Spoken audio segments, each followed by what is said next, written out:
نبی علیہ السلام کی حدیث ہے قیامت کا دن ہوگا یخرج عنق من النار، جہنم سے گردن باہر نکلے گی،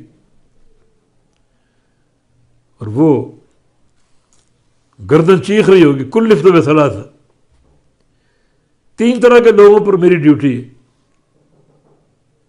ابھی سے ان کو اچک لو۔ کون کون؟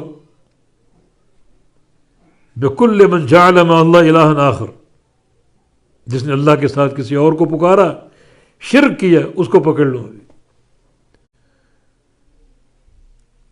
وبالمصورین، اور تصویریں بنانے والے، اور جو متکبرین، جبار، تکبر کرنے والے، اپنی بڑائی جو ہے اس کو جھاڑنے والے، ابھی سے پکڑ لو اور جہنم کا ایندھن بنا دو۔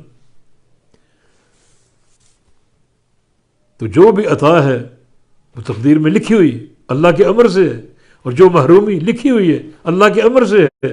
محرومی ہو تو صبر کر لو، عطا ہو تو شکر کرو، نہ کوئی اترانے کی ضرورت، نہ فخر کی ضرورت، اللہ کی عطا اور اس کی دین ہے، اللہ کا متواضع بندہ بن کر رہو، بتوفیق بید اللہ تعالی۔ اللہ پاک